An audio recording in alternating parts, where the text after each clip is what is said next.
За само 9 месеци државата заплати на докторите, медицинскиот и останатиот болнички персонал исплатила 108 милиони евра, што е за 1 милион евра повеќе во однос на претходната година. Овие пари заминале во сите 111 јавни здравствени установи во земјата кои ги исплаќа Фондот за здравствено осигурување. Од јавно достапните податоци се гледа дека фондот најмногу пари насочил на здравствениот дом Скопје, каде на вработените по основа на плати за 9 месеци добиле 5,7 милиони евра. Друга адреса на голем потрошувач на фондовските пари е градската болница 8 септември, каде стигнале 5,2 милиони евра, а на трето место е клиничката болница во Битола, каде за плати се исплатени 5 милиони евра.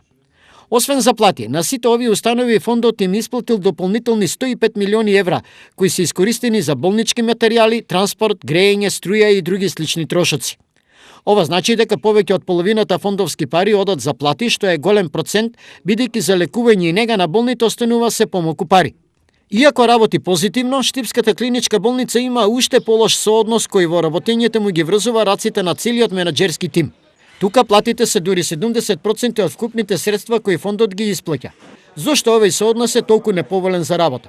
Се должи пред се, мислам, на неколку фактори. Прво, да речеме, ако споредиме во споредба од, конкретно од пред 2 години, платата, да речеме, на докторите кои што дежураат е отприлика некаде за 30% зголемена.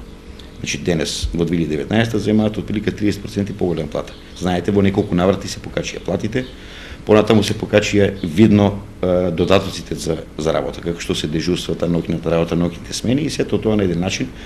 Тука можеме да ги вклучиме и новите 52 вработувања кои што ги имав измината година, се дојде, да речеме, до оваа цифра. Меѓутоа и со она што останува се трудиме максимално да излеземе пресет на барањата граѓаните и да болницата функционира како што функционира. Во други околности, соодносот плати-трошоци би требало да е многу поинаков, односно многу повеќе пари треба да остануваат за дејноста.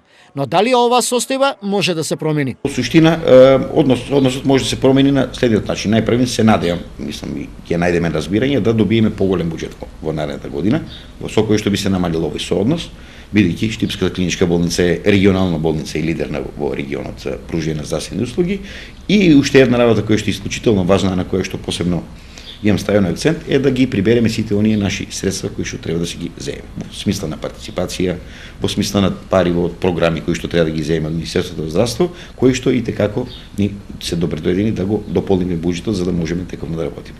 Доколку овој сооднос не се смени брзо, болниците ќе имаат пари само за плати на персоналот, а за лекување на болните нема да остане речиси ништо.